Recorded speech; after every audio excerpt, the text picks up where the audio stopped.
In this screencast, we are going to continue our discussion of thermodynamics and how it applies to organic reactions. One of the ways that we can visualize thermodynamics is through energy diagrams. And so an energy diagram is just a schematic representation of the energy changes that take place as reactants are converted to products. So when you read an energy diagram, there's a few things to take note of. One thing is your reactants are here and your products are here. Energy diagrams also tell us a few other important things, like the number of steps or how the energy of the reactants and products and intermediates compare. Now, what we're looking at here is one of those concerted reactions, which we talked about a few screencasts ago, and I just want to review. That means it's a one-step reaction. And so a one-step reaction has an energy diagram that looks like this. We have reactants, we have products, and here we have a transition state. The transition state, right, is shown right here, okay?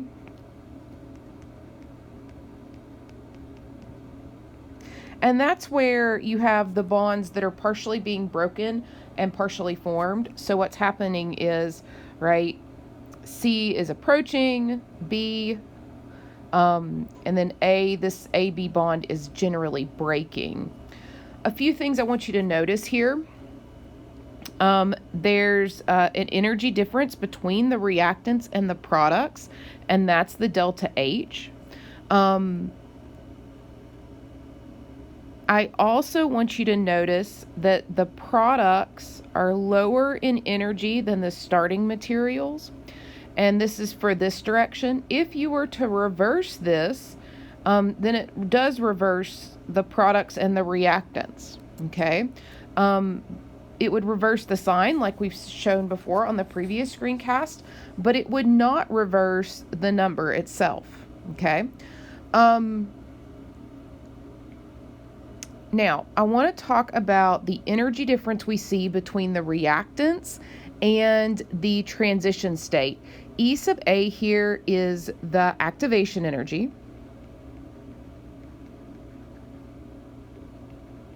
which is sometimes called the energy of activation.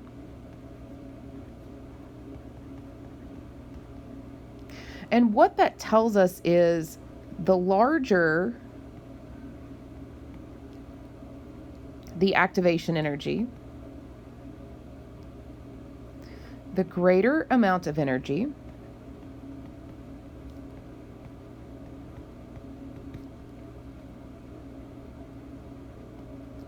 needed to break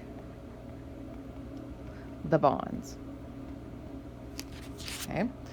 I'm trying to think if there's anything else I want to say here on this slide before we move on and look at different activation energies. I want to come back down here to the transition state for just really for a second and point out that any bond that's partially formed or partially broken is shown here with a dashed line. An atom that gains or loses a charge contains a partial charge in the transition state. So notice this C minus is gonna lose that negative charge, so it's a partial negative here, and this A is gonna gain a negative charge, so it's a partial negative here as well. The transition state is shown in brackets with a superscript double dagger here, and so this just indicates to us, hey, look, that's the transition state. All right, so now without further ado, let's talk a little bit more about the enthalpy change and the activation energy that we see on different diagrams. So the first diagrams we're going to look at are reactions that are slow, okay? So when we look at reactions that are slow, they are going to have large E naughts or large activation energy here. And in the next slide, what we're going to do is we're going to look at fast energy diagrams, and they're going to have smaller E naughts. I also want you to look here at the difference between an endothermic reaction and an exothermic reaction. In an exothermic reaction, where we see that the delta H is negative, what we find is that the products are lower in energy than the reactants. And I find that by looking here at my products and here at my reactants. For an endothermic reaction, the products are higher than the reactants.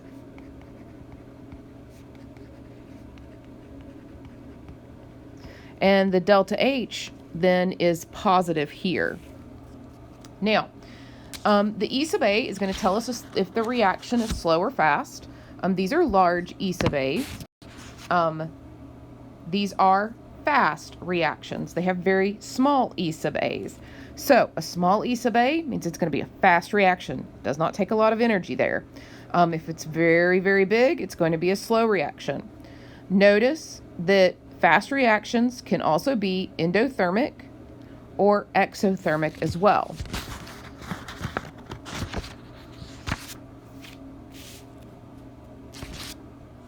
Now, all of these have been one-step concerted reactions. So I'm sure the burning question in your heart is, what about two-step reactions? So when we look at two-step reactions, there's a few things for us to consider, right? One thing is, and this is just a really good example, this bond is broken before this bond is formed. So in the previous example, a bond was breaking and a bond was forming, and it was all happening at the same time. Well, this is two different steps. This breaks and then this forms. So step one, for example, is heterolysis, where we see this bond breaks. You have these two substances, and what we find here is that B plus is called an intermediate. It's not a transition state, it's an intermediate. And then in step two, we see that the BC bond forms. Now, an energy diagram needs to be drawn for each step, for step one and step two, and then the two energy diagrams are combined to form an energy diagram for the overall two-step reaction. Now, each step here is going to have its own energy barrier with a transition state at the energy maximum. So I want us to look at this. We're going to look at step one first. When we look at step one here, what we see is the breaking of this bond. Here's our transition state, and then here are our products, okay? Then here is step two, where the products that were formed after step one then go and form a second transition state, and then now we have the products of step two. When we put these two together and combined, what we're going to notice here is here are our reactants. We have two transition states at the hills shown there and there, and then at that dip, that's the intermediate. Okay. Now, notice we have two activation energies. This activation energy is bigger than this activation energy. So step one has the larger activation energy. Because step one has the larger activation energy,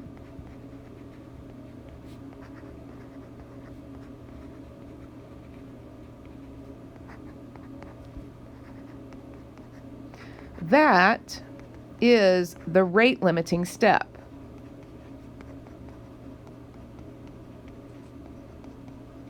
The speed of this entire reaction, how it progresses, is going to be based on how fast this first step occurs, okay? Now, also notice that we have two delta H's, right? We have a delta H for the first step, and that's shown right here. Then we have a delta H for the second step, and that's shown there, where we have the first delta H going from reactants to the products of step 1. Then the products of step 1 become the reactants, and we go from reactants to products again. So 2 delta H's, right? The energy difference of the overall process occurs when you add these two together, right? So the energy difference is the overall delta H for the two-step process, which then is shown right here. So it's the difference between the reactants and the overall products.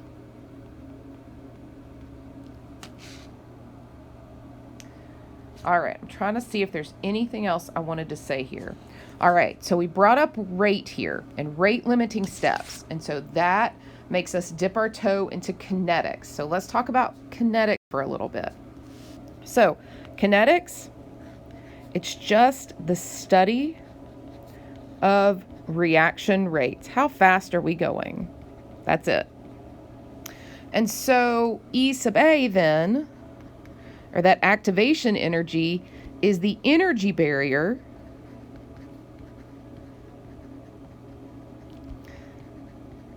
that must be exceeded to convert reactants to products, right? So what do I mean by this? Okay, if we look at this, right, here are reactants, here are products. If we have a really large E sub A, that is going to be a slower reaction than if we have a smaller E sub A. Think about it like a hill, right? If you have to bike up a really big hill, it's going to take you longer than if you have to bike up a smaller hill, or at least it takes me longer. So there we are. That's how I like to think about it and remember this. So faster reactions have smaller E sub A's. Now, there's a few things that can also influence the kinetics and how fast a reaction goes. So the higher the concentration,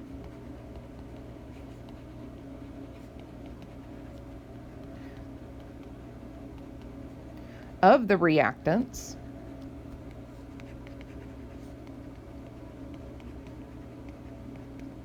right, the faster the rate. Then the higher the temperature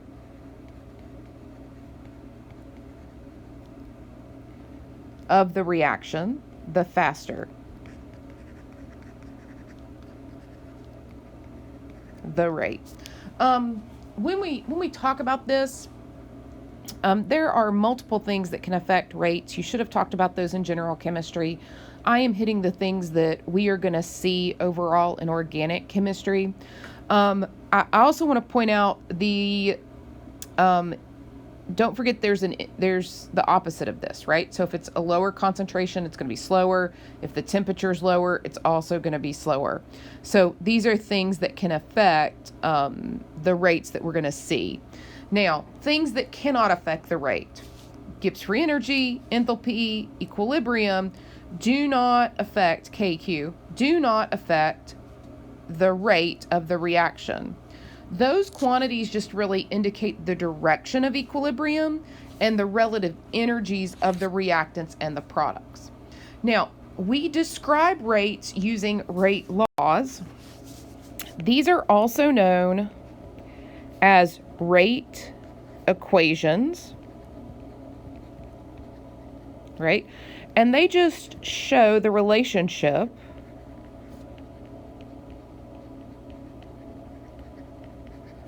between the reaction rate and the concentration of the reactants.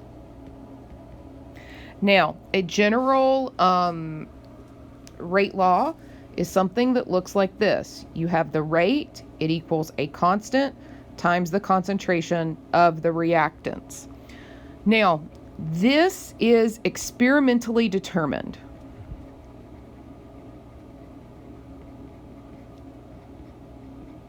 And as we are going to see in the next chapter, in chapter 7, it also helps us determine the types of mechanisms that occur, whether they're one-step or two-step mechanisms. Okay, so rate data is used pretty frequently in organic chemistry to help us figure out different mechanisms for reactions. Now, K is the rate constant, and a few things to note about this. Fast reactions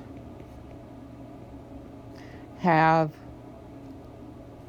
large rate constants. Slow reactions have small rate constants. Okay, so that's something that we can observe. Now, I want us to look at a concerted reaction. Okay, and so this is that one-step concerted reaction that we're looking at. So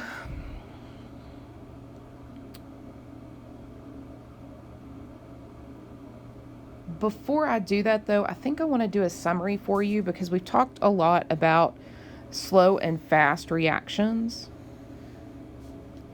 So I just want to review the rate constant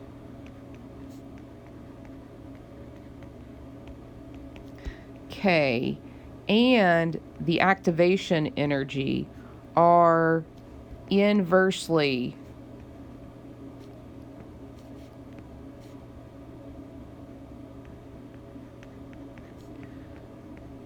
related, right? So a large E sub A corresponds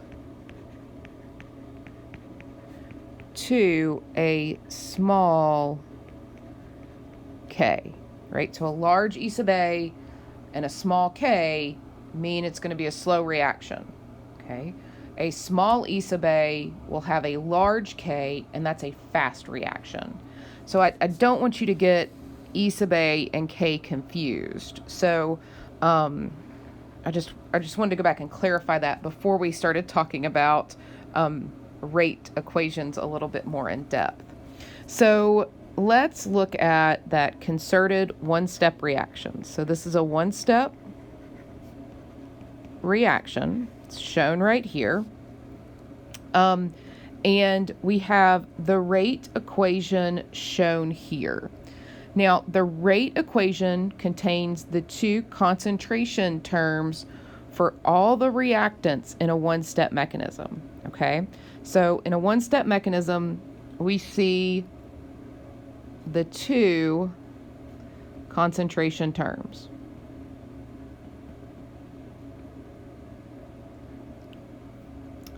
I also want you to notice that when we look at these rate equations, we can have exponents here.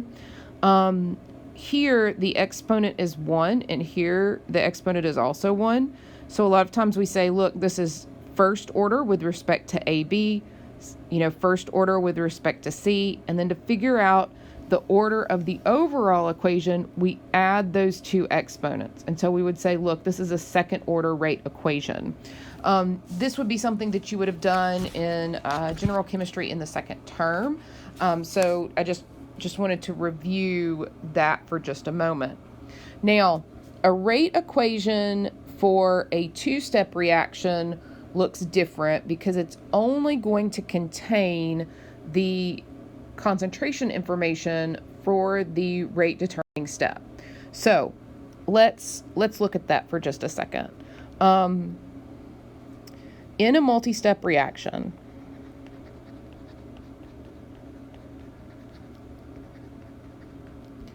the reaction can occur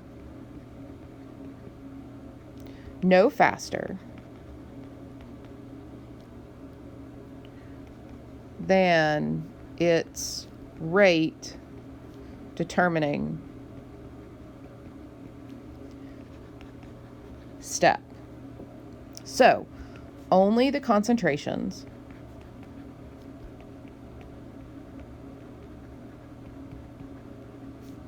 of the reactants in the rate determining step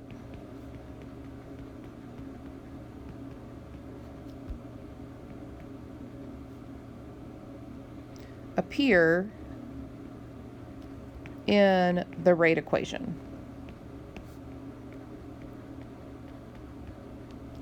So if we go back to our generic multi-step equation where we have step 1 here and we have step 2 here, we said, look, this is the rate determining step. So the rate only depends on the concentration of the AB reactant that's together. Now I want to talk about one other thing that can affect the rate of reactions that we're going to see, and that is a catalyst.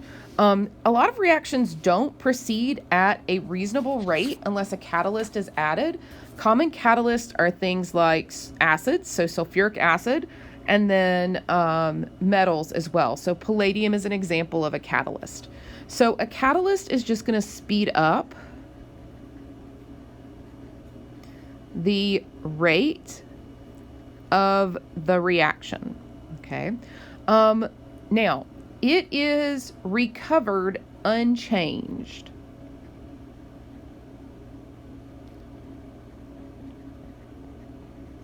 And that's really helpful because some catalysts, like metal catalysts, are really expensive. So we don't have to put very much in for this reaction to occur. And then a lot of times we can recover this, this metal. The way they work is they lower the activation energy, and that increases the rate of the reaction. So for example, we have an uncatalyzed reaction here in red. It's very slow. It has a large E sub A. In blue, we have the catalyzed reaction. That's a lower E sub A. That's a faster reaction. Now, I want you to notice the energy of the reactants and the products are same in both the catalyzed and uncatalyzed reactions. So the position of equilibrium is going to be unaffected. So you still get the same amount of products, but you just get it faster. All right, this for us finishes chapter 6. If you have any questions, please feel free to stop by my office.